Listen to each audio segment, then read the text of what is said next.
इस वीडियो के माध्यम से हम पढ़ेंगे न्याय के बारे में, जस्टिस। तो आइए शुरू करते हैं।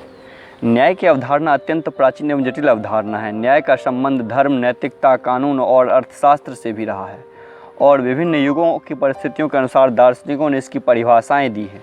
न्याय अथवा जस्टिस शब्द की उत्पत्ति लैटिन भाषा के जस्टिसिया से हुई है, जिसका शाब्दिक अर्थ है जोड़ना, बेधन अथवा बांधना। बाड़कर का मत है कि हम मानवीय संबंधों के साथ साथ शब्दों के संश्लेषण तथा एक मूल्य को दूसरे मूल्य के साथ जोड़ने में न्याय का प्रयोग कर सकते हैं। न्याय से तात्पर्य उस सामाजिक आदर्श से है जिसके द्वारा मनुष्य के पारस्परिक संबंधों की उचित व्यवस्था या उद्देश्य में की जाती है कि संगठित समाज की इकाई के रूप में व्यक्ति के अधिकारों में सामंजस्य बना रहे तथा व्यक्ति के व्यक्तिगत विकास तथा समाजगत विकास में सुसंबद्धता बनी रहे।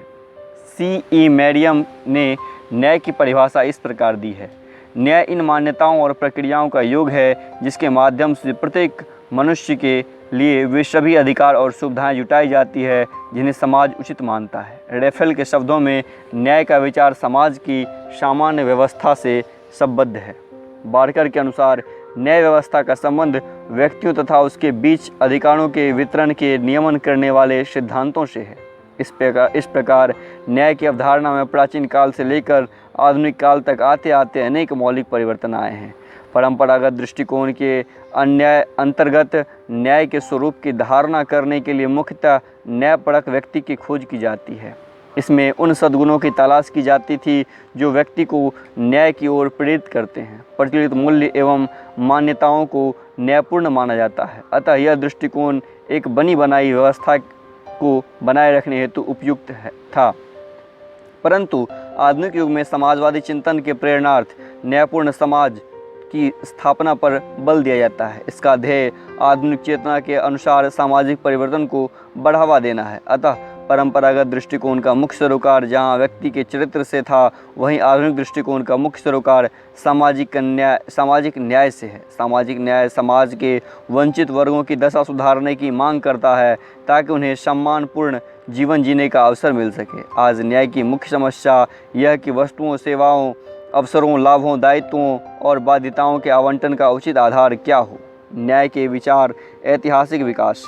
प्लेटो और अरस्तु से पूर्व यूनान में न्याय की तीन मुख्य सिद्धांत प्रचलित थे। परंपरावादी सिद्धांत, इसका प्रतिपादन सिफालस ने किया। इसके अनुसार न्याय सत्य बोलने और अपना कर्ज चुकाने में निहित है। इस सिद्धांत के अनुसार मित्र के प्रति श्रेष्ठ और शत्रु के प्रति घृणित व्यवहार ही न्याय है। क्रांतिकारी सिद्धांत, इसका प्रतिपादन थ्रेसिमाकस ने किया। उसके अनुसार न्याय शक्तिशाली का हित है। और तीसरा व्यवहारवादी सिद्धांत, इस विचारधारा के प्रतिपादन ग्लाडकन ने दिया है। उसके अनुसार प्लेटो ने यूनान में प्रचलित न्याय संबंधित तीनों सिद्धांतों का खंडन करते हुए न्याय के संबंध में अपना विचार प्रस्तुत किया। प्राचीन यूनानी दार्शनिकों ने न्याय का संबंध सामाजिक व्यवस्था से माना। प्लेटो ने ग्रंथ रिपब्लिक में आत्मा के न्याय की अवधारणा मिलती है, जिसके माध्यम से समाज में न्याय की अवधारणा को समझने की कोशिश की गई है। प्लेटो के अनुसार मानवीय आत्मा के तीन तत्व हैं: विवेक, साहस और तृष्णा। न्यायपूर्ण जीव वह है जिसमें विवेक शासन करे, साहस उसका साथ दे और तृष्णा पर शासन किया जाए।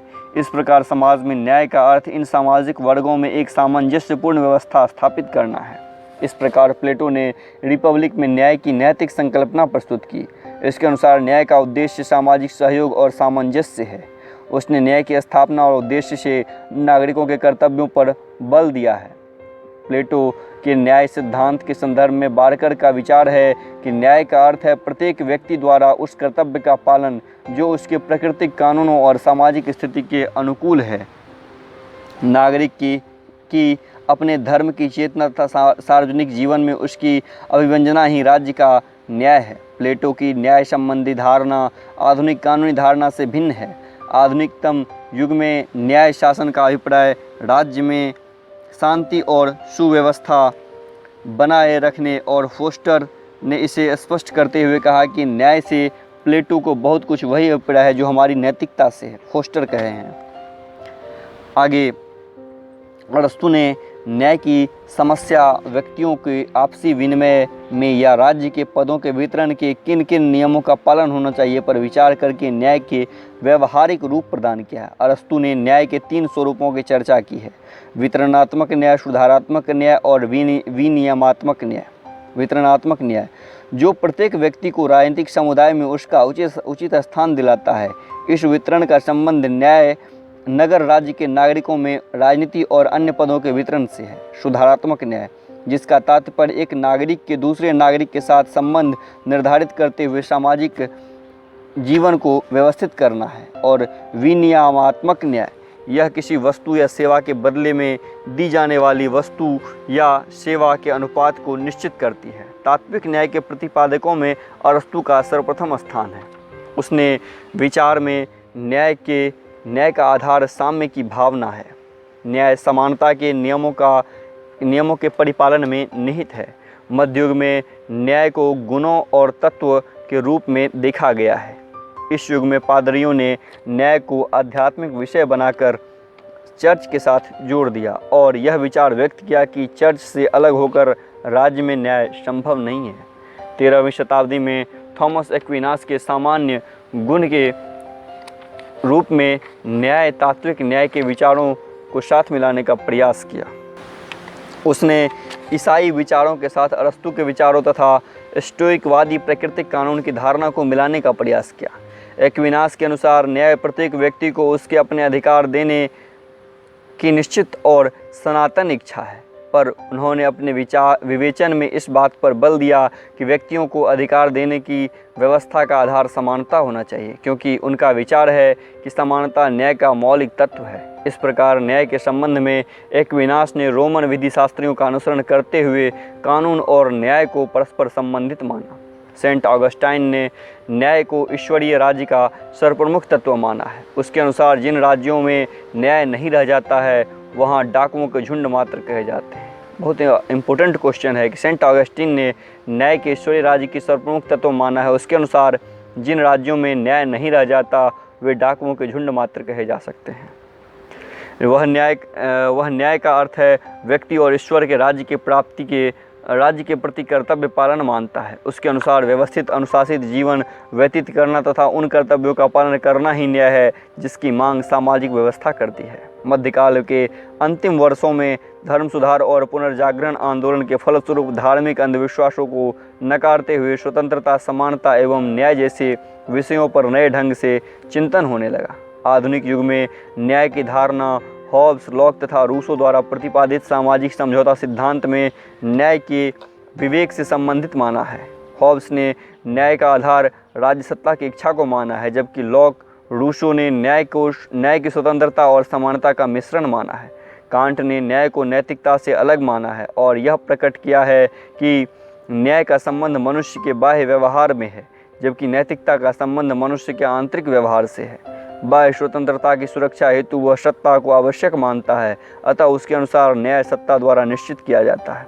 आधुनिक युग में डेविड ह्यूम ने मत व्यक्त किया कि न्याय का अर्थ विषयों का पालन है, क्योंकि अनुभव से सिद्ध हो चुका है कि नियम सर्वहित का आधार है। 19वीं शताब्दी में उपयोगितावादियों ने न्याय की जो दृष्टिकोण प्रस्तुत किया उसमें उन्होंने अधिकतम लोगों के अधिकतम सुख की धारणा पर बल दिया है। बेंथम, जेम्स मिल, J.S. मिल के अनुसार राजनीतिक संस्थाओं, न्यायिक प्रक्रियाओं, अदालतों तथा सामाजिक और आर्थिक सीमाओं का स्वरूप ऐसा होना चाहिए जिसमें अधिकतम लोगों के अधिकतम सुख की प्राप्ति हो सके। बेंथम ने अपने युग की अदालतों तथा उसकी कार्यप्रणाली की आलोचना करते हुए न्यायाधीशों की निरंकुशता पर अंकुश लगाने की बात कही। उसके अनुसार दंड का उद्देश्य अपराधियों का सुधार होना चाहिए। J.S. मिल ने विचार और भाषा के व्यक्ति धर्म पालन की स्वतंत्रता तथा कार्यों की स्वतंत्रता को अत्यधिक महत्व दिया है। उपयोगितावादी सिद्धांत को रफेल ने उचित नहीं माना। उसके अनुसार यदि उपयोगितावाद को न्याय का मापदंड माना जाए तो एक बूढ़े अवकाश प्राप्त व्यक्ति अथवा अंगहीन भूतपूर्व सैनिक के प्रति समाज में कोई दायित्व नहीं रह जाएगा। मनु, कौटिल्य, बृहस्पति, शुक्र, भारद्वाज तथा सोमदेव आदि भारतीय विचारकों ने राज्य की व्यवस्था में न्याय को महत्वपूर्ण स्थान दिया। न्याय के संबंध में भारतीय चिंतकों की एक प्रमुख विशेषता यह है कि उन्होंने उस प्राचीन युग में भी न्याय की कानूनी धारणा को अपनाया। मनु ने न्याय की व्यवस्था में निष्पक्षता, सत्यता पर अधिक बल दिया। उसके अनुसार जिस सभा में असत्य से पीड़ित होता है, उसके सदस्य स्वयं पाप से नष्ट हो जाते हैं। आधुनिक युग में न्याय की विवेचना अर्नल्ड ब्रेचट ने अपनी पुस्तक पॉलिटिकल थ्योरी में की। ब्रेचट के अनुसार न्याय की धारणा वांछित स्थिति के प्रति हमारे दृष्टिकोण पर निर्भर करती है और वह एक ऐसे बर्तन की तरह है जिसके कई तल होते हैं। अर्नल्ड के अनुसार न्याय के संबंध में हमारी धारणा या तो सभ्य जीवन की परंपरागत संस्थाओं पर आधारित होती है अथवा वह परंपरागत संस्थाओं से आगे बढ़ जाती है। इस तरह प्रथम स्थिति में उसे परंपरागत न्याय और दूसरी स्थिति में अपरंपरागत न्याय कहा जाता है। परंपरागत न्याय की परंपरागत धारणा सामाजिक जीवन में प्रचलित रीति रिवाजों, प्रथाओं व परंपराओं पर आधारित होती है तथा उसके अनुसार जो कुछ होता है वही न्याय है। और परंपरागत न्याय जब मनुष्य पूर्व मान्यताओं और संस्थाओं को स्वीकार करने के बजाय अपने विवेक से उसका मूल्यांकन करता है तो न्याय की अपरंपरागत धारणा का उदय होता है। न्याय के अपरंपरागत धारणा विवेक पर आधारित होने के कारण न्याय को भिन्न भिन्न मापदंडों के अनुसार परखा गया है। उदाहरणार्थ लोकतंत्रवादी विचारधारा के अनुसार न्याय समानता है। उदारवादियों के अनुसार यदि स्वतंत्रता प्रमुख न्याय मूल है तो वही परंपरावादी अथवा रूढ़िवादियों ने परंपरा की न्याय माना है। राष्ट्रवादी विचारधारा के अनुसार न्याय मूल्य राष्ट्रहित है। अंतर्राष्ट्रीयवादी विचारधारा के अनुसार अंतर्राष्ट्रीय सद्भाव प्रमुख न्याय मूल्य है। अतः न्याय के संबंध में आज केवल ऐसी संकल्पना को स्वीकार कर सकते हैं जिसके निर्माण जीवन के सार्वजनिक, आर्थिक, राजनीतिक यथार्थ को सामने रखकर किया गया हो। न्याय के विविध पक्ष अथवा स्वरूप: वैधानिक अथवा कानूनी न्याय। दो पक्षों के परस्पर विरोधी दावों का फैसला करने के लिए प्रचलित कानून के अनुसार न्याय करना ही कानूनी न्याय है। कानूनी न्याय के प्रयोग दो अर्थों में किया जाता है। प्रथम, न्यायपूर्ण कानून का निर्माण अर्थात सरकार द्वारा निर्मित कानून न्यायोचित होनी चाहिए। द्वितीय, कानून के अनुरूप न्याय अर्थात बनाए गए कानून को न्यायोचित ढंग से लागू किया जाना चाहिए। न्यायपूर्ण कानूनों के निर्माण का अर्थ यह है कि कानून सामाजिक मान्यताओं और नैतिकता के दृष्टिकोण के अनुरूप है। बार्कर का मत है कि राज्य सत्ता कानून की वैधता प्रदान करती है और न्याय इसे मूल्य प्रदान करता है। कानून का पालन इसलिए किया जाता है क्योंकि वह उपयोगी है और मनुष्य की अंतरात्मा इसे स्वीकार करती है। यह उसे सुविधा प्रदान करता है और इसमें न्याय के गुण भी निहित हैं। न्याय का दूसरा पक्ष कानून के अनुसार न्याय है। इसमें कानून के शासन, रूल ऑफ लॉ की धारणा अत्यंत महत्वपूर्ण है। इसके अनुसार प्रत्येक व्यक्ति कानून की दृष्टि में समान है। समान अपराध के लिए समान दंड की व्यवस्था होनी चाहिए। राजनीतिक न्याय। राजनीतिक न्याय की धारणा का विकास मुख्य रूप से पश्चिमी उदारवादी लोकतांत्रिक परंपरा के कारण हुआ। राजनीतिक न्याय का संबंध शासक और शासितों के आपसी संबंधों से भी है। सार्वजनिक नीतियां निर्धारित करते समय प्रत्येक व्यक्ति को प्रत्यक्ष या अप्रत्यक्ष रूप से भाग लेने का अवसर और अधिकार प्राप्त हो तथा सार्वजनिक शक्ति का प्रयोग सबके हित में को ध्यान में रखकर किया जाए, वही राजनीतिक न्याय होता है। परंतु मताधिकार राजनीतिक न्याय का आधार है। दूसरा पक्ष निर्णय निर्माण की प्रक्रिया है। रॉल्स ने निर्णय निर्माण की प्रक्रिया में सभी की समान भागीदारी को अत्यधिक महत्व दिया है। अगला है सामाजिक न्याय। सीमित अर्थ में समाज के प्रत्येक सदस्य को किसी भेदभाव के बिना विकास का समान अवसर प्राप्त हो, वहाँ सामाजिक न्याय है। व्यापक अर्थ में सामाजिक न्याय शब्दावली सामाजिक, आर्थिक, राजनीतिक तीनों तरह के न्याय का बोध होता है। अतः न्याय के सामाजिक पक्ष का सरोकार राज्य और धर्म और विभिन्न सांस्कृतिक सांप्रदायिक समुदायों के संबंध से है। अर्थात राज्य को सामाजिक रीति रिवाजों और धार्मिक मामलों में किस सीमा तक हस्तक्षेप का अधिकार है। मैकाइवर ने धार्मिक और आंतरिक नैतिकता से संबंधित विषयों को राज्य के हस्तक्षेप से मुक्त रखने की मांग की है। सामाजिक न्याय का मुख्य उद्देश्य मानव द्वारा मानव के लिए किए जाने वाले शोषण को समाप्त करना है। आधुनिक युग में सामाजिक स्वतंत्रता और सामाजिक समानता की धारणा के साथ सामाजिक सुरक्षा को भी अधिक महत्व प्रदान किया जाने लगा। असहाय और बीमार व्यक्तियों की सहायता और सुरक्षा प्रदान करना भी सामाजिक न्याय का महत्वपूर्ण अंग है। अतः सामाजिक न्याय की मांग आधुनिक युग की विशेषता है। सामाजिक न्याय का मूल मंत्र यह है कि संगठित सामाजिक जीवन जो भी लाभ प्राप्त होते हैं वे गिने चुने लोगों के हाथ तक सीमित न रह जाए, बल्कि सर्वसाधारण विशेषतः निर्धन व निर्बल वर्ग को उसका समुचित हिस्सा मिले ताकि वे सुखी, सम्मानित और निश्चित जीवन व्यतीत कर सकें। आर्थिक न्याय। उदारवादी विचारधारा ने न्याय के राजनीतिक और सामाजिक पक्ष पर बल दिया। न्याय का आर्थिक पक्ष समाजवादी आंदोलन का परिणाम है।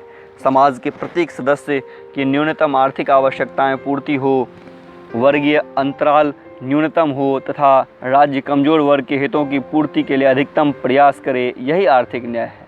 डिग्बी, प्रूधो, मार्क्स, लॉस्की आदि विचारक आर्थिक न्याय के पक्षधर हैं। प्रूधो ने उत्पादन के विभिन्न समूहों को मिलाकर पारस्परिक सहयोग के आधार पर एक आर्थिक तंत्र की स्थापना का प्रस्ताव रखा। सेंट साइमन ने प्रत्येक को अपनी क्षमता अनुसार और प्रत्येक को अपने कार्य के अनुसार तथा बेबूफ और लुई लल्ला ने प्रत्येक को अपनी क्षमता अनुसार और प्रत्येक को आवश्यकता अनुसार का नारा दिया। वैज्ञानिक समाजवाद के प्रवर्तक कार्ल मार्क्स ने संपूर्ण राजनीतिक व्यवस्था को ही अन्याय का परिणाम माना। मार्क्स ने आर्थिक संबंध को संपूर्ण सामाजिक ढांचे का आधार मानते हुए न्याय के विचार को मूलतः आर्थिक माना है। होवियन समाजवादी लॉस्की के अनुसार आर्थिक न्याय का अर्थ यह है कि सभी को न्यूनतम आवश्यकताओं की पूर्ति होनी चाहिए। जब तक समाज सभी व्यक्तियों की न्यूनतम आवश्यकताओं की पूर्ति न हो, किसी को विलासितापूर्ण जीवन जीने का अधिकार नहीं होना चाहिए। लॉस्की ने आर्थिक विषमता को दूर करने का समर्थन करने के साथ ही अनार्जित आय के उपयोग का विरोध किया है और उस पर प्रतिबंध लगाने का समर्थन किया है। समान कार्य के लिए समान वेतन, संसाधनों तथा शक्ति के केंद्रीयकरण के स्थान पर विकेंद्रीकरण राजनीतिक लोकतंत्र के साथ साथ आर्थिक लोकतंत्र आर्थिक न्याय का महत्वपूर्ण अंग है। निष्कर्षतः यह कहा जा सकता है कि राजनीतिक न्याय स्वतंत्रता, आर्थिक न्याय समानता तथा सामाजिक न्याय बंधुता के आदर्श को साकार करना चाहते हैं। अतः तीनों को मिलाकर सामाजिक जीवन में न्याय की व्यापक आदर्श की सिद्धि हो सकती है। न्याय के प्रमुख सिद्धांत। अब चलते हैं हम न्याय के सिद्धांत पर। सबसे पहले दार्शनिक सिद्धांत। इस सिद्धांत के अनुसार न्याय का तात्पर्य कर्तव्य परायणता से है। रिपब्लिक में प्लेटो द्वारा प्रतिपादित न्याय सिद्धांत इसका सर्वश्रेष्ठ उदाहरण है। प्लेटो के अनुसार जब प्रत्येक वर्ग अपने कर्तव्य का निष्ठापूर्वक पालन करेंगे तब राज्य की व्यवस्था न्यायपूर्ण होगी। अरस्तु ने न्याय को व्यवहारिक रूप प्रदान किया। इसके अलावा अरस्तु ने एक विश्वव्यापी कानून अथवा प्राकृतिक कानून के अस्तित्व का संकेत दिया जो किसी देश युग विशेष के कानून से परे हैं और जिसका संबंध संपूर्ण मानव जाति से है। अगला है प्राकृतिक न्याय। प्राकृतिक सिद्धांत पर आधारित न्याय की संकल्पना सर्वप्रथम स्टोइक दर्शन और कालांतर में रोमन विधि शास्त्रियों द्वारा विकसित की गई। न्याय के इस सिद्धांत के अनुसार व्यक्ति को प्राकृतिक कानून व प्रतिपादित नैतिक नियमों का पालन करना चाहिए। कालांतर में ईसाई धर्म के प्रचार के बाद प्रकृति को ईश्वर के समानार्थक माना जाने लगा। न्याय के प्राकृतिक सिद्धांत की आलोचना करते हुए उपयोगितावाद के प्रवर्तक बेंथम ने कहा कि प्राकृतिक कानून सरीखी शब्दावली यथार्थ मूल्यों को धुंधला कर देती है। अतः न्याय की सच्ची परख उपयोगिता से होती है जिसका सूत्र अधिकतम लोगों का अधिकतम सुख है। J.S. मिल ने न्याय को सामाजिक उपयोगिता का सबसे महत्वपूर्ण पक्ष माना है। इनके अनुसार मनुष्य सुरक्षा की कामना से नैतिक नियम स्वीकार करते हैं। अगला है वैधानिक सिद्धांत। दार्शनिक, प्राकृतिक और तीसरा वैधानिक सिद्धांत। न्याय के वैधानिक अथवा कानूनी सिद्धांत सर्वाधिक प्रचलित है। इस सिद्धांत के अनुसार न्याय से तात्पर्य है राज्य द्वारा निर्मित विधियों का अनुपालन सुनिश्चित करना और इसका उल्लंघन करने वालों को दंडित करना। इस सिद्धांत के प्रमुख समर्थक हॉब्स, बेंथम, ऑस्टिन एवं डाइसी हैं। और अगला सिद्धांत है मार्क्सवादी सिद्धांत। मार्क्सवादियों ने न्याय की अवधारणा को वर्ग संघर्ष और प्रभुत्व से संबद्ध माना है। इसके अनुसार न्याय शोषण का एक यंत्र है। मार्क्सवादी दृष्टिकोण में न्याय का चरित्र व्यवस्था से प्रतिबद्ध है। बुजुर्गवाद व्यवस्था में न्याय शोषकों की समाप्ति में सहायक है। अब इसके बाद हमें पढ़ना है प्रक्रियात्मक न्याय और वितरण न्याय अथवा तात्विक न्याय। सामाजिक जीवन में न्याय किस रूप में स्थापित किया जाए, इस विषय पर समकालीन चिंतन के अंतर्गत प्रक्रियात्मक न्याय और तात्विक न्याय के समर्थकों में मतभेद पाया जाता है। प्रक्रियात्मक न्याय के समर्थकों का मानना है कि सामाजिक जीवन से प्राप्त होने वाले लाभों के वितरण के लिए सार्वजनिक निर्णयों तक पहुंचने की प्रक्रिया न्यायपूर्ण होनी चाहिए। फिर किसे क्या मिलता है, यह विवाद का विषय है। प्रक्रियात्मक न्याय का स्वरूप कानूनी औपचारिक न्याय के समरूप है तथा यह धारणा उदारवाद के साथ निकट से जुड़ी है। उदारवाद के अनुसार न्याय का काम व्यक्तियों या समूहों के परस्पर संबंधों को नियमित करना है। अतः इसके अंतर्गत व्यक्ति की स्वतंत्रता और समानता पर आधारित नियम निर्धारित कर देने चाहिए जो सभी व्यक्तियों के पर समान रूप से लागू हो। इस तरह प्रक्रियात्मक न्याय बाजार अर्थव्यवस्था के नियमों को मानव व्यवहार का प्रमाण मानता है, अर्थात बाजार तंत्र स्वयं उत्पादन के तत्वों को प्रभावित कर उसके सर्वोत्तम प्रयोग की स्थिति उत्पन्न कर देता है। प्रक्रियात्मक न्याय के प्रवर्तकों में Herbert Spencer, F.A. Hayek, Milton Friedman और रॉबर्ट नॉजिक का नाम विशेष रूप से उल्लेखनीय है। प्रक्रियात्मक न्याय सिद्धांत जाति, धर्म, क्षेत्र, त्वचा के रंग, लिंग, भाषा, संस्कृति इत्यादि के आधार पर मनुष्य के किसी तरह के भेदभाव का विरोध करता है और समाज में सब मनुष्यों को समान गरिमा और समान महत्व का स्वीकार करता है। इस दृष्टि से यह एक प्रगतिशाली विचार है। यह विचार बाजार अर्थव्यवस्था को आदर्श व्यवहार का प्रमाण मानते हुए यह मानकर चलता है कि केवल कहता है कि सबके लिए समान नियम बना देने पर सब मनुष्य अपने परस्पर संबंधों को न्यायपूर्ण ढंग से समायोजित कर लेंगे और सरकार को इस प्रक्रिया में हस्तक्षेप करने की जरूरत नहीं पड़ेगी। इस विचार का अनुसरण करते हुए हर्बर्ट स्पेंसर ने तो यहाँ तक कहा कि सरकार को अपंग लोगों को कोई सहायता नहीं करनी चाहिए, बल्कि जो कोई जीवन संघर्ष में अयोग्य सिद्ध हो उसे मर खप जाने देना चाहिए। F.A. हेयक ने तर्क दिया कि सरकार को समाज कल्याण का उद्देश्य से बाजार अर्थव्यवस्था का नियंत्रित करने का विचार छोड़ देना चाहिए। मिल्टन फ्रीडमैन का दावा है कि प्रतिस्पर्धात्मक पूंजीवाद ही मुक्त विनिमय अर्थव्यवस्था को सहारा देता है। अतः सरकार को केवल वही मामले अपने हाथ में लेने चाहिए जिन्हें बाजार अर्थव्यवस्था नहीं संभाल पाती है। नॉजिक ने संपत्ति के अधिकार को सर्वप्रमुख मानव अधिकार मानते हुए यह तर्क दिया कि राज्य का मुख्य कार्य संपत्ति की रक्षा करना है। इस प्रकार नॉजिक ने पुलिस राज्य का समर्थन किया है। उसके अनुसार राज्य को अपने नागरिकों की संपत्ति के पुनर्वितरण की शक्ति प्राप्त नहीं है। समाज में कोई भी संपत्ति उत्पादन और स्वैच्छिक हस्तांतरण के द्वारा प्राप्त की जा सकती है और इस प्रक्रिया के परिणाम स्वरूप जो विषमताएं पैदा होती है उन्हें वितरण के स्तर पर बदलने का प्रयास अन्यायपूर्ण होगा। नॉजिक के अनुसार कराधान का भी केवल वही तर्क उचित ठहरा सकते हैं जहां तक वह न्यूनतम राज्य का खर्च उठाने के लिए ज़रूरी है। इससे अधिक कर लगाना एक तरह की बिगाड़ है। नॉजिक ने कल्याणकारी राज्य का तीव्र गति से विरोध किया। C.V. मैकफर्सन ने मिल्टन फ्रीडमैन के तर्कों का खंडन करते हुए यह स्पष्ट किया कि पूंजीवादी व्यवस्था को सरल विनिमय बाजार व्यवस्था के साथ मिलाना एक भूल है। पूंजीवादी व्यवस्था का विलक्षण मत यह है कि इसमें श्रम और पूंजी एक दूसरे से विमुक्त हो जाते हैं। व्यक्ति का श्रम उसके व्यक्तित्व से अलग हो जाता है और बहुसंख्यक लोग अपनी शक्ति और निपुणता को मनचाहे ढंग से रचनात्मक दिशा में नहीं लगा पाते। इस तरह पूंजीवादी व्यवस्था मनुष्य की प्रतिभा को कुंठित कर देती है। इसमें मनुष्यों के परस्पर संबंधों के न्यायपूर्ण समायोजन की गुंजाइश नहीं रह जाती। वितरण न्याय के समर्थकों का मानना है कि लाभ का वितरण न्यायपूर्ण होना चाहिए। अतः इस लक्ष्य को ध्यान में रखते हुए इस प्रक्रिया में आवश्यक समायोजन किया जा सकता है। वितरण का विचार तात्विक न्याय अर्थात सामाजिक न्याय के विचार से संबद्ध है और समाजवाद का अनुसरण करता है। वितरण न्याय के समर्थकों के अनुसार जब तक समाज संपूर्ण सामाजिक संविदा उत्पादन के साधनों तथा सामाजिक जीवन से प्राप्त होने वाले लाभों के वितरण पर अपना नियंत्रण स्थापित नहीं करता, तब तक इस वितरण को न्यायपूर्ण नहीं बनाया जा सकता। सामाजिक न्याय की मांग यह है कि सामाजिक विकास के लाभ इन्हीं गिने लोगों के हाथों में सिमट कर न रह जाए, बल्कि उन्हें समाज के अभावग्रस्त, दीनहीन, वंचित और कमज़ोर स्तरों तक पहुंचाने की व्यवस्था की जाए। जब तक हम तात्विक न्याय की समस्या पर विचार करते हैं तब ऐसे मानदंडों का पता लगाना ज़रूरी हो जाता है जिसके अनुसार अभिन्न व्यक्तियों के बीच वस्तुओं, सेवाओं, अवसरों, लाभों इत्यादि का आवंटन को उचित ठहराया जा सके। डेविड मिलर ने अपनी विख्यात कृति जो सोशल जस्टिस के अंतर्गत 3 ऐसे मानदंड का वितरण दिया जिनके आधार पर विभिन्न विचारक न्याय की समस्या का समाधान ढूंढते हैं। सामाजिक न्याय के विभिन्न रूप, न्याय का मानदंड, इससे जुड़ी व्यवस्था और प्रमुख प्रवर्तक।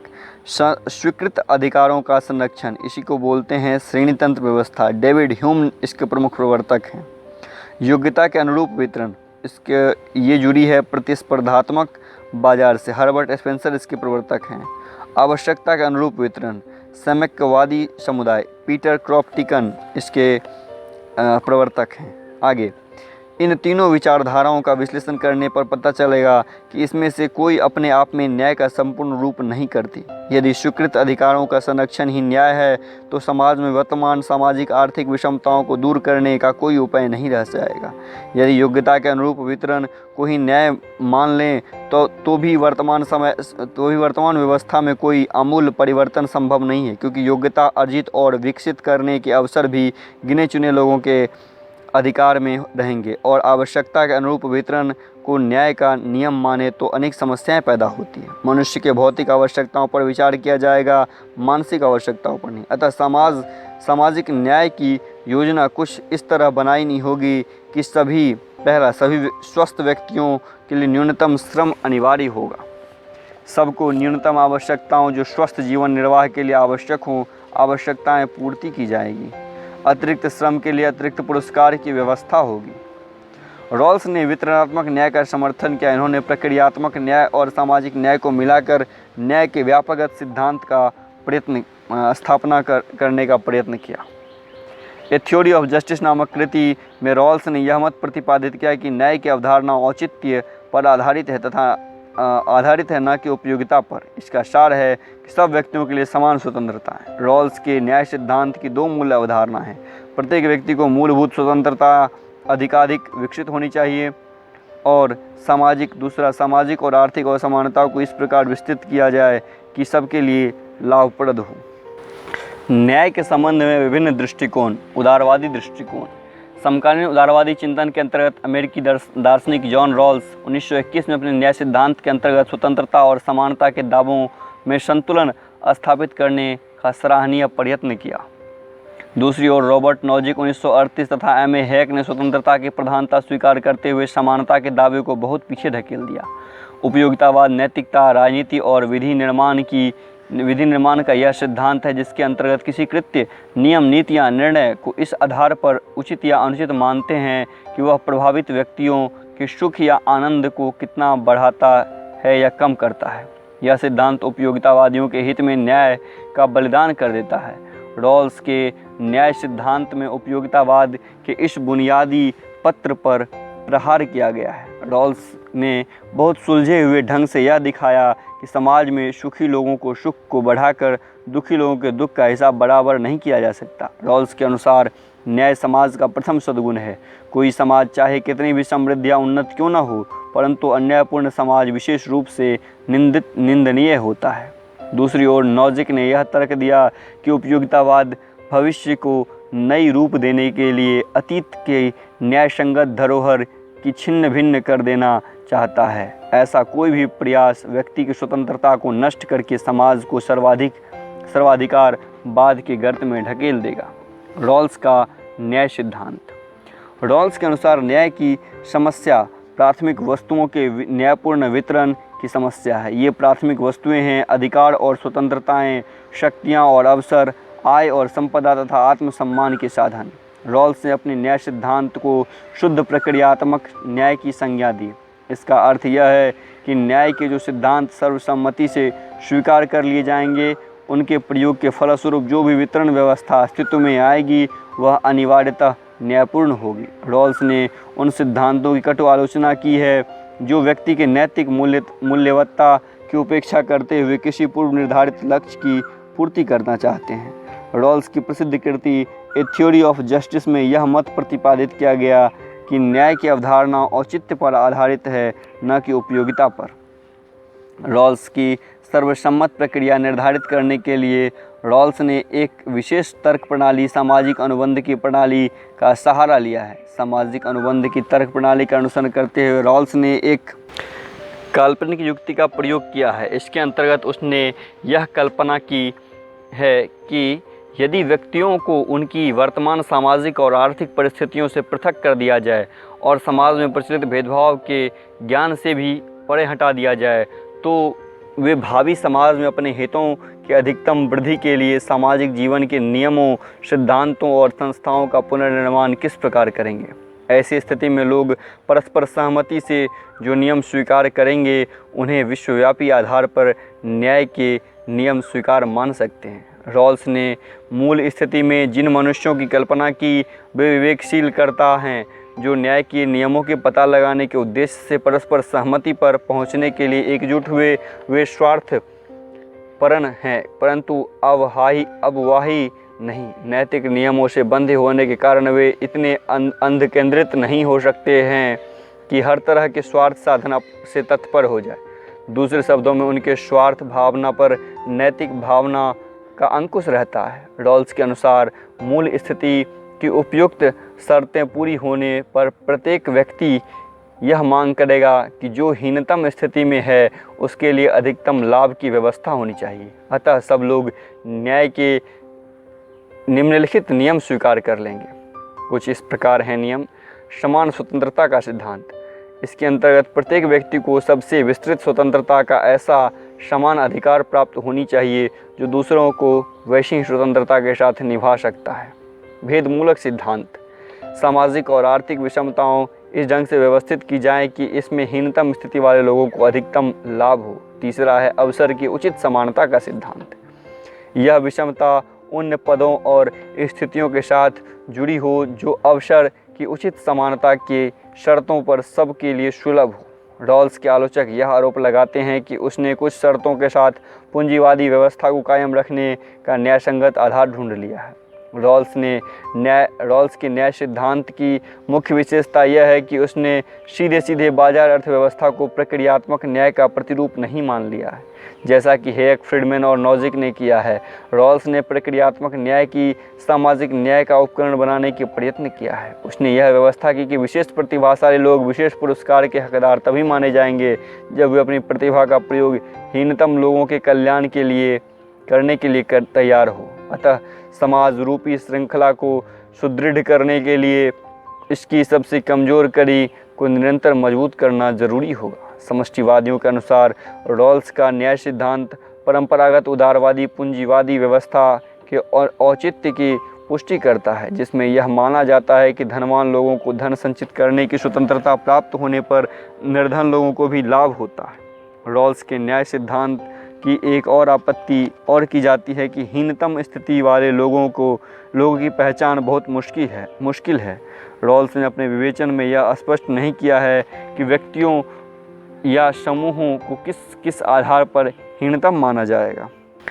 मार्क्सवादियों के अनुसार आर्थिक और सामाजिक तथ्यों की जानकारी बिना न्याय के सिद्धांत निर्धारित करना युक्तिसंगत नहीं है। स्वेच्छातंत्रवादियों के अनुसार रॉल्स ने समानता पर अत्यधिक बल देते हुए मनुष्य की स्वतंत्रता का बलिदान कर दिया। अधिक योग्य और प्रतिभाशाली व्यक्तियों को हीनतम व्यक्तियों के लाभ के लिए काम करने को विवश क्यों किया जाए। समुदायवादियों के अनुसार रॉल्स का राजनीतिक दर्शन उत्तम जीवन की किसी भी संकल्पना को दूसरे से श्रेष्ठ या हीन मानने का दावा नहीं करता। ऐसी नैतिक तटस्थता की नीति अपनाकर यह सामान्य शुभ को समर्पित जीवन प्रणाली को अवसर खो देता है। इन सब आलोचनाओं के बावजूद रॉल्स के न्याय सिद्धांत को व्यर्थ का प्रयास नहीं माना जा सकता। इसने प्रक्रियात्मक न्याय के माध्यम से सामाजिक न्याय के लक्ष्य की पूर्ति का प्रयास किया है। उसने न्याय संबंधी चिंतन को एक नई दिशा दी है।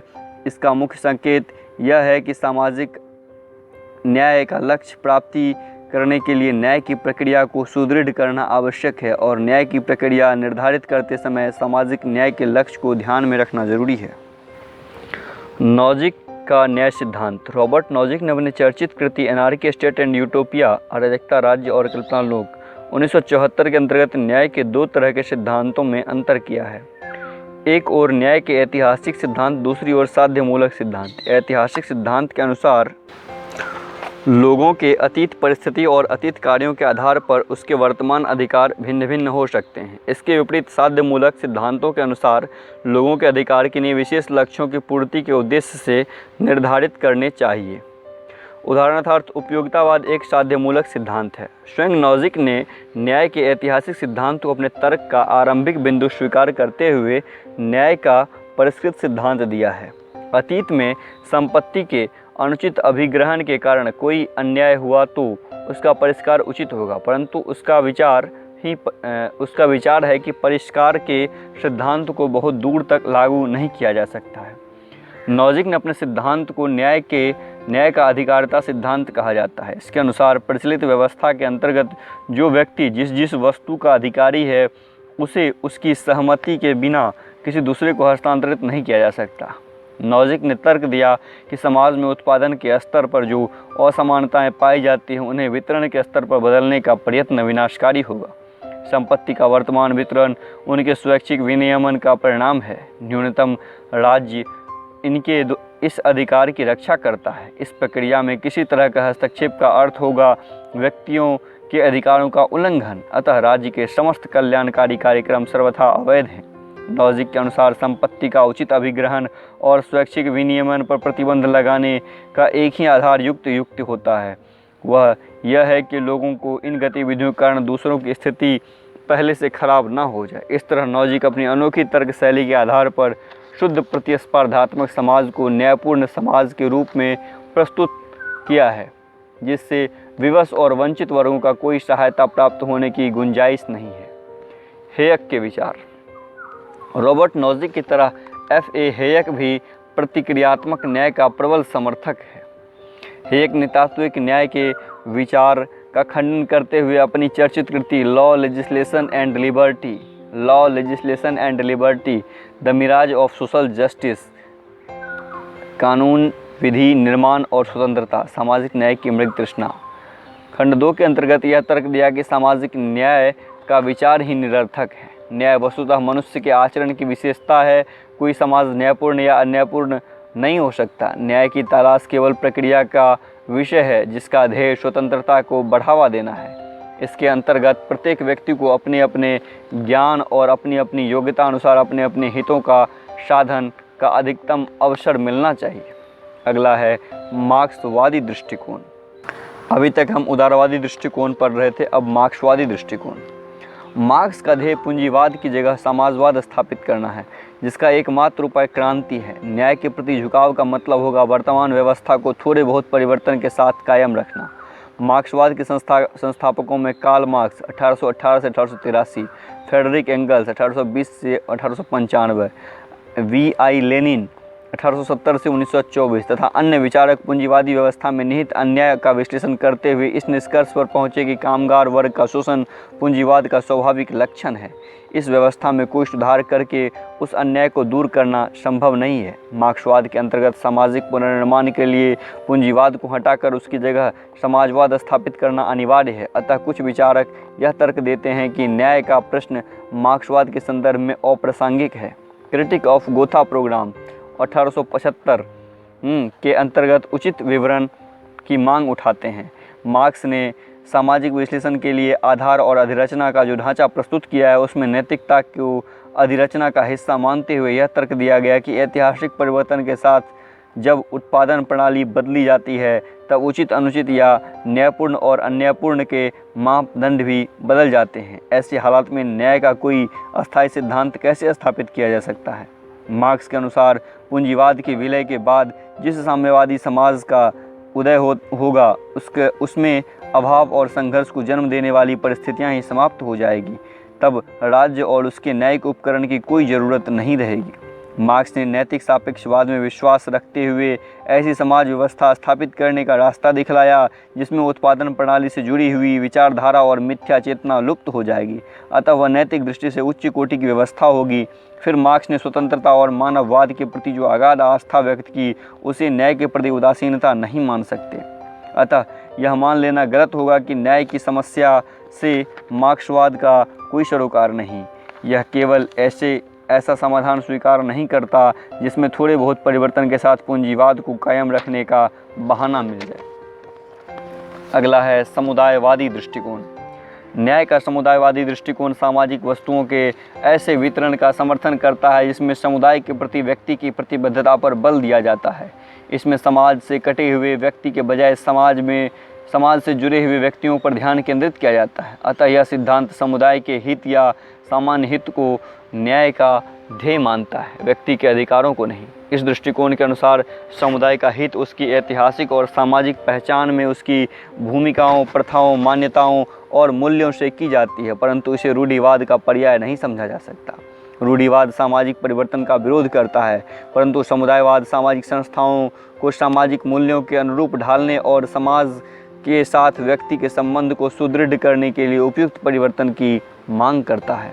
वाल्जर 1935 में अपनी बहुचर्चित कृति स्फीयर्स ऑफ जस्टिस, वाल्जर अपनी बहुचर्चित कृति 1935 में स्फीयर ऑफ जस्टिस, न्याय का प्रयोग क्षेत्र, जो 1983 के अंतर्गत यह कहा कि न्याय का कोई सार्वभौम नियम नहीं हो सकता। न्याय के नियम निर्धारित करने के लिए यह देखना चाहिए कि ये नियम किस समुदाय विशेष के लिए अपेक्षित हैं। इसके बाद सामाजिक जीवन के प्रत्येक क्षेत्र में सामाजिक वस्तुओं के वितरण के लिए भिन्न भिन्न मानदंड निर्धारित करने होंगे। इस दृष्टि से सामाजिक न्याय, आर्थिक न्याय और राजनीतिक न्याय के लिए भी भिन्न भिन्न नियम बनाने होंगे। वाल्जर ने सरल समानता, सिंपल इक्वलिटी और जटिल समानता, कॉम्प्लेक्स इक्वलिटी में अंतर करते हुए तर्क दिया कि समकालीन समाज में न्याय के प्रवर्तन के लिए जटिल समानता का सिद्धांत को अपनाना होगा। सरल समानता सब सामाजिक वस्तुओं को सब लोगों में बराबर बांट देने की मांग करती है। यह नियम आदिम समाज के लिए उपयुक्त हो सकता है। जटिल समानता का सिद्धांत यह मानकर चलता है कि भिन्न भिन्न सामाजिक वस्तुएं सामाजिक जीवन के भिन्न भिन्न क्षेत्रों में वितरण के लिए बनी है। न्याय के इस उद्देश्य का वितरण के तर्कसंगत आधार का पता लगाना है। न्याय की इस अवधारणा के अनुसार वाल्जर ने न्यायपूर्ण व्यवस्था का जो चित्र खींचा है वह विकेंद्रीकृत लोकतंत्रीय समाजवाद के प्रतिरूप होगा। इसमें एक सुदृढ़ कल्याणकारी राज्य की व्यवस्था होगी। बाजार व्यवस्था अनेक प्रतिबंधों से बंधी होगी। प्रशासनिक सेवा अपना सारा कार्य पारदर्शी ढंग से करेगी। लोग मिलजुल कर परिश्रम करेंगे। धार्मिक और पारिवारिक जीवन में किसी का हस्तक्षेप नहीं होगा। उद्योग व्यवस्था पर कामगारों का नियंत्रण रहेगा। राजनीति का संचालन विभिन्न दलों, आंदोलनों, सभाओं और सार्वजनिक वाद विवादों के माध्यम से होगा। वाल्जर ने उन सिद्धांतों, मुद्दों पर ध्यान केंद्रित किया जो न्याय के नियम बनाते समय हमारा मार्गदर्शन कर सकते हैं। इन्हें व्यवहारिक रूप तभी दिया जा सकता है जब सार्वजनिक निर्णय करने वाले लोग स्वयं इन्हें स्वीकार करना चाहेंगे। न्याय का सामाजिक परिवर्तन। आधुनिक युग में न्याय की मांग साधारणतः साधारण परिवर्तन की मांग के साथ जुड़ी होती है। अतः न्याय शब्द सामाजिक न्याय का पर्याय बन जाता है। अतः डी रफील के अनुसार सामाजिक न्याय शब्द प्रायः सुधारकों के मुंह से सुनने को मिलता है। जो लोग वर्तमान व्यवस्था से संतुष्ट हैं वे इस पर संदेह की दृष्टि से देखते हैं। वर्तमान व्यवस्था के साथ जिन लोगों के निहित स्वार्थ जुड़े हैं वे प्रचलित विषमताओं को उचित ठहराने के लिए कई तरह के अनोखे तर्क देते हैं। जैसे कुछ लोग ईश्वर की इच्छा मानते हैं, कुछ लोग इसे मनुष्य के पूर्व जन्म का फल मानते हैं। ऐसे तर्क किसी न किसी तरह के अलौकिक विश्वास पर आधारित है। इसके अनुभव मूलक प्रमाण ढूंढने की न कोशिश की जाती है न इसकी आवश्यकता समझी जाती है। फिर कुछ लोग योग्यता की दुहाई देकर वर्तमान अन्याय और विषमताओं पर पर्दा डालने की कोशिश करते हैं। ऐसे लोग चार्ल्स डार्विन के विकास सिद्धांत को आंख मीच कर सामाजिक योग्यतम की विजय जीवन का आदर्श बनाने की वकालत करते हैं।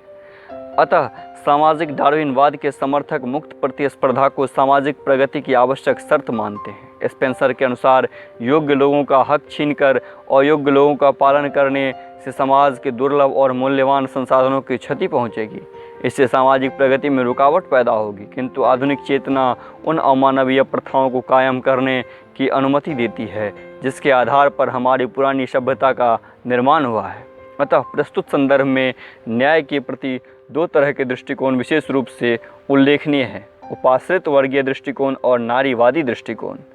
अब उपाश्रित वर्गीय दृष्टिकोण अर्थात निम्न वर्गीय व्यक्ति वाला जो दृष्टिकोण है इसको देखते हैं। सामाजिक विज्ञान के क्षेत्र में यह शब्द उन लोगों का संकेत देता है जो जाति, वर्ग, आयु, लिंग, पद या अन्य किसी आधार पर दूसरे के अधीन हो। अतः उपाश्रित वर्ग का मुख्य लक्षण सामाजिक पराधीनता है। मार्क्सवाद के अंतर्गत वर्तमान पूंजीवादी समाज के दो प्रमुख वर्गों धनवान और निर्धन वर्गों को मान्यता दी जाती है। इन्हें क्रमशः प्रभुत्वशाली वर्ग और पराधीन वर्ग के अंतर्गत रखा जाता है। सर्वहारा वर्ग की संकल्पना निर्धन कामगार वर्ग के रूप में की जाती है, जो बहुधा अपने हितों की रक्षा के लिए संगठित हो चुका है। दूसरी ओर उपाश्रित वर्ग की संकल्पना समाज के उन हिस्सों के रूप में की जाती है जिनकी हालत बहुत ही बीती है। उपाश्रित वर्गों का अस्तित्व इतिहास के प्रत्येक युग में रहा है, परंतु आधुनिक युग में इसकी संख्या में भारी विस्तार हुआ है और इनकी दुर्दशा के प्रति सामाजिक सजगता बढ़ गई है। संक्षेप में, समाज की जो भी समूह या वर्ग सामाजिक पराधीनता के तरह से व्यवस्थाओं के कारण अमानवीय जीवन जी रहे हैं, जिनके जीवन में आशा की कोई नई किरण नहीं है और जिनके उद्धार की ओर विशेष ध्यान नहीं दिया जा रहा, उन सब को आश्रित वर्ग की श्रेणी में रखा जा सकता है। राष्ट्र निर्माण का कार्यक्रम बनाते समय उपाश्रित वर्गों को न्याय प्रदान करने के उद्देश्य से अनेक प्रश्न उठाए जा सकते हैं। जैसे पहला प्रश्न यह होगा कि क्या इनके अंतर्गत इन लोगों को इंसान की ज़िंदगी देने का कोई उपाय किया गया है? क्या इन्हें उचित सहारा देकर इनकी शक्ति और प्रतिभा की खोज की जा सकती है? राष्ट्र निर्माण की मुख्य धारा में इनका सहयोग किया जा सकता है? तीसरे, इन लोगों के उपयोग के स्तर को बहुत मामूली है, ये लोग थोड़े में संतोष करने वाले जीव हैं। अंततः यह कहा जा सकता है कि इन वर्गों में कृतज्ञता, निष्ठा और समर्पण की जो भावना पाई जाती है, उसे जनसाधारण में बढ़ावा देकर विकास कर अधिक सार्थक बना सकते हैं। नारीवादी दृष्टिकोण के अनुसार न्यायपूर्ण विकास के संदर्भ में सबसे पहले यह प्रश्न सामने आता है कि क्या विकास की प्रक्रिया में स्त्रियों को भी उतना ही लाभ होता है जितना पुरुषों को होता है? इस संदर्भ में नारीवादी समर्थक हमें याद दिलाते हैं कि जब विकसित देशों में इतनी सुख समृद्धि और उन्नति के अवसर के बावजूद स्त्रियां पराधीन बनी रहती है, तब यह कैसे सोच सकते हैं कि विकासशील देशों में विकास की प्रक्रिया स्त्रियों के उत्थान को बढ़ावा देगी। विकासशील देशों में यह हाल है कि स्त्रियों के लिए उन्नति के अवसर तो दूर, उन्हें समान कार्य के लिए समान वेतन तक नसीब नहीं होता। स्त्रियों के प्रति भेदभाव वहाँ प्रचलित मान्यताओं और संस्कारों का हिस्सा है। इसमें संदेह नहीं कि न्यायपूर्ण विकास का एक मुद्दा छोटा परिवार को बढ़ावा देना है। छोटे परिवार का लक्ष्य की पूर्ति के लिए स्त्रियों और बच्चों के स्वास्थ्य पर ज़्यादा ध्यान दिया जाता है। छोटे परिवार और विचार यूँ तो पूरे समाज के लिए प्रगति की कुंजी है, परंतु स्त्रियों के लिए विशेष रूप से वह मुक्ति का साधन है। छोटा परिवार ही आधुनिक प्रौद्योगिकी के साधनों का खर्च उठाकर घरेलू सुख सुविधाओं को बढ़ा लेता है, जिससे स्त्री के जीवन भी और उन्नत होता है। जहाँ जहाँ विकास के परिणाम स्वरूप इस दिशा में प्रगति हुई है, वहाँ वहाँ नारीवादी दृष्टिकोण उसे सदा सार्थक मानता है। इसके साथ यह भी देखना ज़रूरी है कि सार्वजनिक जीवन में स्त्रियों की सहभागिता कितनी बढ़ी है और सत्ता के स्तर पर उनका प्रतिनिधित्व कहाँ तक पहुँचा है। उदाहरण के लिए भारत में पंचायती राज पर स्त्रियों के लिए 1/3 आरक्षण सुरक्षित दिए गए हैं। इससे बहुत सारी स्त्रियों को घर की चार दीवारी से निकलकर सार्वजनिक जीवन में आगे आने और सार्थक भूमिका निभाने का मौका मिला है। धीरे धीरे पंचायतों और फिर विधान सभाओं और संसद में स्त्री पुरुषों को आधे आधे अनुपात में लक्ष्य प्राप्त किया जा सकता है। न्यायपूर्ण विकास के प्रति नारीवादी दृष्टिकोण का दूसरा महत्वपूर्ण पक्ष यह है कि स्वयं स्त्रियोचित गुण विकास की प्रक्रिया में कितनी सार्थक भूमिका निभा सकते हैं। सांस्कृतिक नारीवादी के पक्षधर यह मानते हैं कि स्त्री का स्वभाव न केवल पुरुषों के स्वभाव से भिन्न है, बल्कि उसकी तुलना में उच्च कोटि का भी है। इस दृष्टिकोण के अनुसार स्त्रियां स्वभाव से प्रकृति के निकट संपर्क में रहती है। वे अपने शरीर की रचना, क्रियाओं और पालन पोषण की आवश्यकताओं पर अधिक ध्यान देती है। इसके विपरीत पुरुष स्वभाव से कृत्रिम जीवन बिताना पसंद करते हैं। पर्यावरणोन्मुख नारीवाद के समर्थक यह तर्क देते हैं कि आज के मनुष्यों ने अपने सुख और संतुष्टि के लिए प्रकृति और धरती की शोभा को वैसे ही नष्ट भ्रष्ट कर दिया है जैसे पुरुष अपनी हवस पूर्ति के लिए स्त्री का बलात्कार करने को उतारू हो जाता है। स्त्री और धरती दोनों के भविष्य के सुरक्षा के लिए जाति, धर्म, वर्ग, क्षेत्र, भाषा, संस्कृति इत्यादि के अंतर को भुलाकर संपूर्ण मानव जाति में स्त्रियोचित गुणों को बढ़ावा देना जरूरी है। इस दृष्टिकोण के पक्षधर समाज में लिंग मूलक विषमता को मनुष्य और प्रकृति के संबंध का प्रतीक मानते हुए तर्क देते हैं कि जैसे पुरुष वर्ग स्त्रियों पर अपने प्रभुत्व को स्वाभाविक मानता है, वैसे ही मनुष्य प्रकृति पर अपना प्रभुत्व को स्वाभाविक मानता है। स्त्री पुरुष की समानता स्थापित हो जाने पर पुरुष स्त्री को अपना मित्र और सहचरी समझेगा, दासी नहीं। पर्यावरणवाद के संदर्भ में इसका मतलब यह होगा कि मनुष्य की प्रवृत्ति को अपनी सहचरी समझेगा, वो इससे विकार नहीं है। इसका परिणाम होगा कि एक स्वस्थ पर्यावरण जो विकास के परिणामों को विकृत नहीं होने देगा। संक्षेप में नारीवादी दृष्टिकोण के अनुसार स्त्रियां संपूर्ण समाज के विकास की राह दिखा सकती है। स्त्रियां जीवन की आवश्यकताओं की पूर्ति के लिए शारीरिक श्रम में विश्वास करती है, पर्यावरण की देखरेख में ज़्यादा ध्यान देती है और स्वच्छता को अधिक महत्व देती है। देखा जाए तो नारीवादी दृष्टिकोण के जिन पक्षों की ओर हमारा ध्यान खींचता है वे अत्यंत महत्वपूर्ण हैं। संक्षेप में, यदि विस्तृत सामाजिक परिवर्तन के बावजूद स्त्रियों की दशा उपेक्षित या वंचित वर्ग के रूप में बनी रहती है तो इसे न्याय का मुद्दा मान लेना युक्तिसंगत होगा। सामाजिक न्याय की मांग है कि सामाजिक मान्यता और विचारों और विकास के लाभों में स्त्रियों को अपना उपयुक्त हिस्सा मिलना चाहिए। इस अध्याय में इतना ही। अगले अध्याय में हम पढ़ेंगे लोकतंत्र के बारे में। ये काफ़ी बड़ा वीडियो बना तो इसके लिए क्षमा प्रार्थी हैं। यह चैप्टर बहुत बड़ा था और इसके बाद वाला चैप्टर भी लगभग इतना ही समय लगेगा। तो चलिए, सुनने के लिए बहुत बहुत धन्यवाद।